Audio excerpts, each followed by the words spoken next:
Okay, so today we're going to talk about something that you might have seen when you went out to choose your new camera, or you might have seen when you've been wanting to choose a camera of your own, and that's something that you see on the advertising called megapixels. And most people think that you have to get the biggest megapixel camera that you can buy. Well, that's not quite true, because megapixels isn't really the be-all and end-all. It's not the defining character of a camera. It's not the defining outcome of a photograph that you might take, because megapixels just tells you how many million pixels that are on that sensor, or that sensor can use to absorb light to convert it into an image, and so on. And because of this, people automatically go for the most megapixels that they can find, the biggest number they can find, and so on. And it's a bit misleading, because megapixels really don't define the camera. And I'll try and explain that, because one of my favorite cameras is a Panasonic Lumix 330 or 330, and it's a really good camera. It does very good high-speed burst in 4K, so it'll take a number of pictures in a second or less, and they'll be very good quality, and they'll capture the moving images very, very well.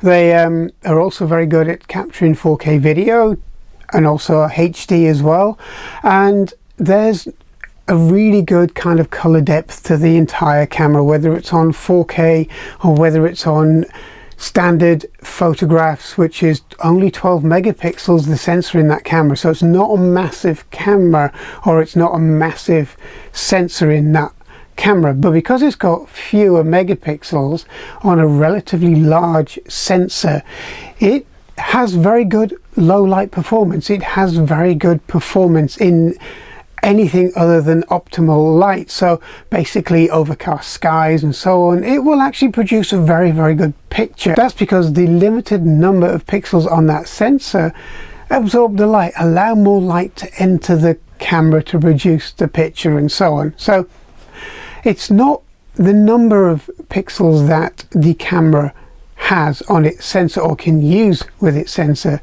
It's actually how it uses them, and has a bigger impact on the finished picture, the finished photograph. So I'm going to explain this in a little bit more detail. We've all seen, got and used smartphones, and we all know that the cameras on the smartphones over the last decade or so have come on leaps and bounds. They're pretty much unrecognizable to the very first potato cameras, as I call them, on the very first iterations of the smartphone, where you kind of get a very blurry image, or you'd get an image that looked okay on screen, but when you went to transfer it to a PC and print it out, it wasn't brilliant. It was good for what it was. It could capture the moment, but it wasn't spectacular. So we kind of moved on. Now we have models like this, which is a Samsung phone, and it's got a 109 megapixel camera. It also does very good night vision. It's also got a very good low light performance for what it is. And you know, generally you're not really going to use 109 megapixels on a camera. Now you might think, well, most DSLRs and most cameras that you buy don't have anywhere near that kind of resolution, and they don't. They don't.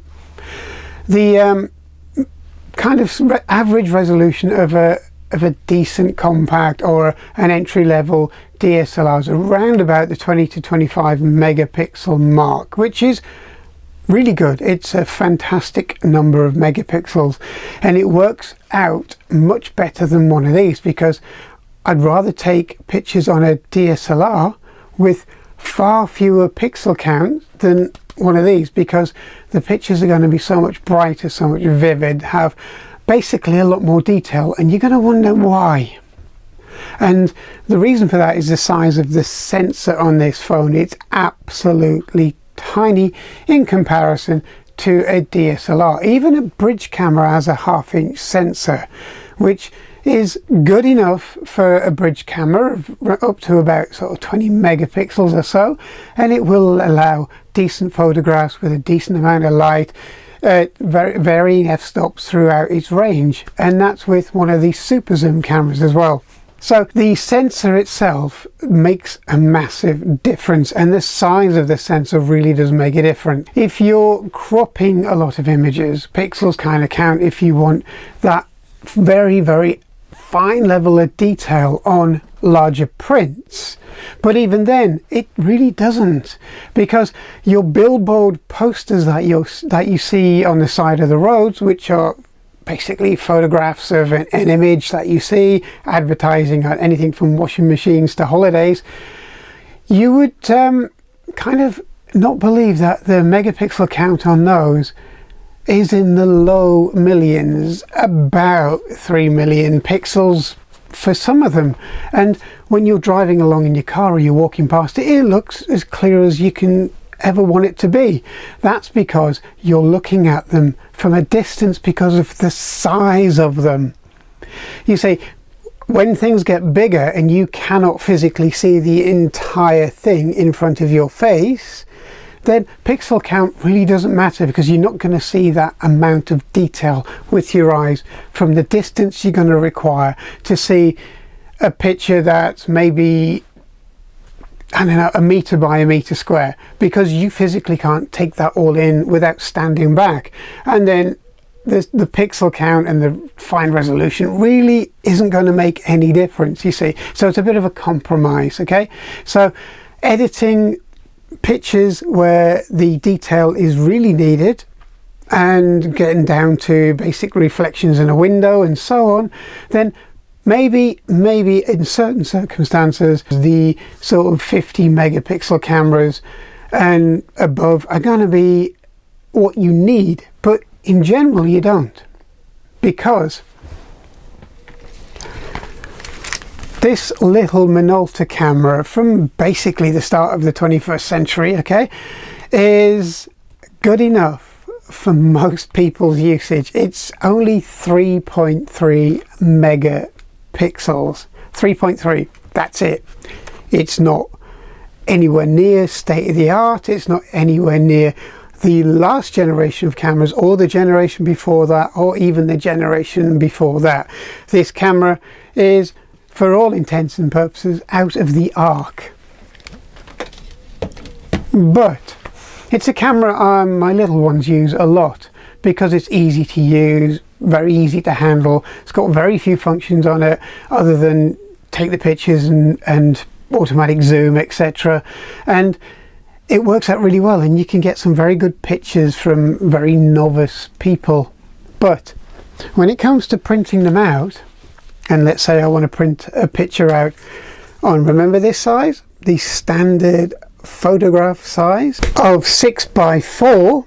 This is what most people would put in their family albums and photograph albums and so on. Well, this camera is actually above what you would need in megapixels to print something out this size, okay, and have it really good quality and be very, very clear. Even some minor editing on this, because the megapixel size to print out something this size is only 2.2 megapixels, and this one has 3.3 megapixels and can do 5.7 inch prints without really stretching its ability. So this camera is still kind of useful today, really, because a 5.7 inch photograph is probably as large as most people want to print out, and it's only using 3.2 megapixels. So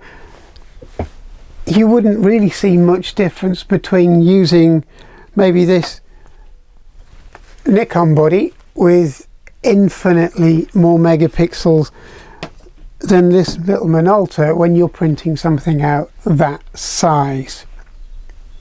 And that's what makes the difference. It's what size you print the prints out at. Even an 11 by 14 inch photograph is only going to be about 11 megapixels. So you can see the sizes are increasing, but the megapixels aren't actually jumping up in line with the sizes. So you know, you're not really going to need a 24 megapixel print for general use, because very few people print out things of that size and that kind of nature on glossy prints, because you know, most people want them in a folder to flick through, to have a look at what they've done, to, you know, peruse their own photography as well at some point, or show their friends and family what they've been up to. And you know, your normal standard size, which is 6x4, is probably the size that most people are going to want to print out.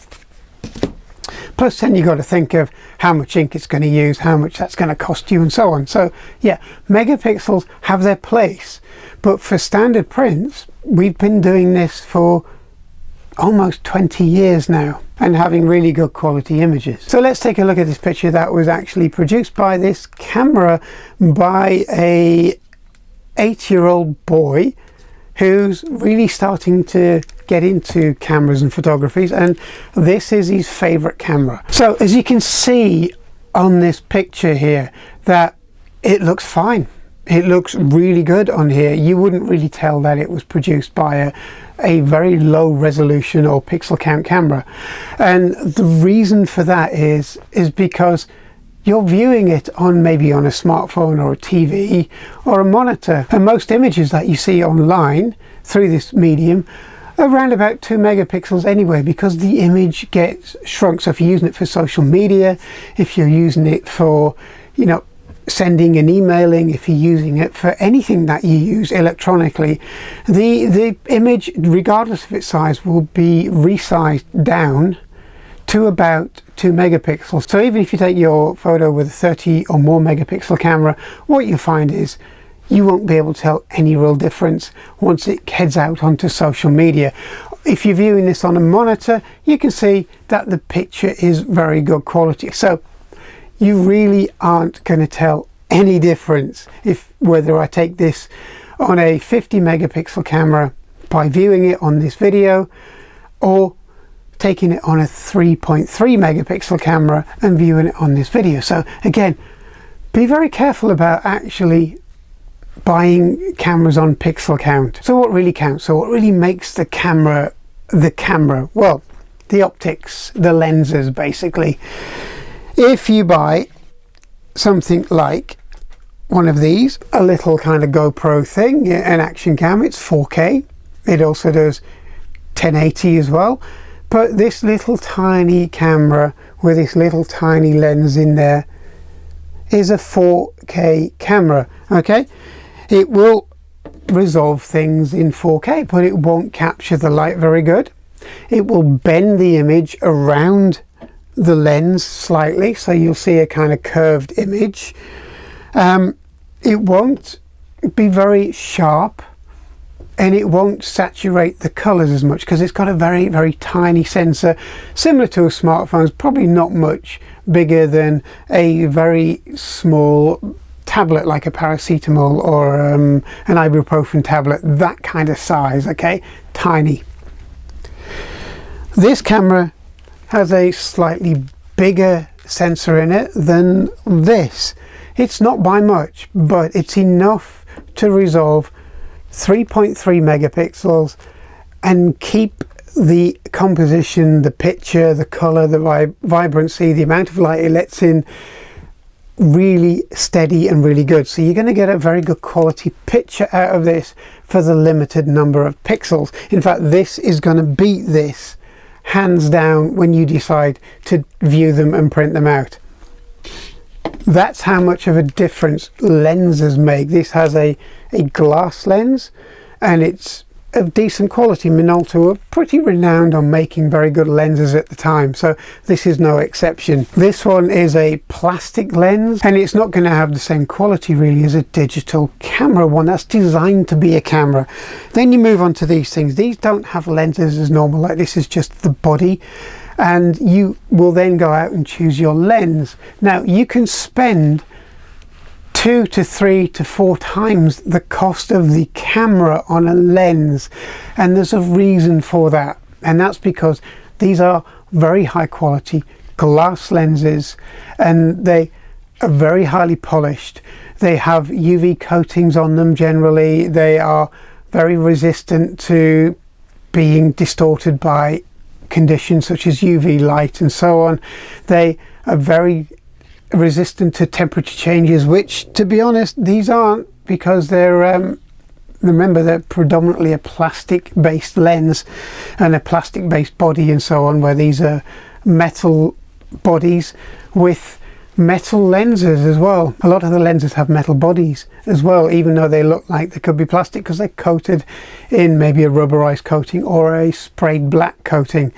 And it's the cost and the actual polishing and the finishing and the accuracy of the lenses that makes the difference. If you want to start off with photography and you don't have a massive pot to start off with, let's say you have a certain budget that you've put to one side, someone who's maybe looking around on the used market and they're thinking about the type of camera they can buy with the amount of megapixels they can buy for the money, well, discount megapixels and look at the quality of the body, which is what we've been talking about, and the lenses. Okay, so buy the best quality body and lens that you can afford, even if it's 2 or 3 generations back, because it will be a boon to you and it will pay itself back many times, rather than trying to buy a unknown unbranded camera with an unknown unbranded lens that looks quite decent but is relatively cheap, and it's that way for a reason. Okay,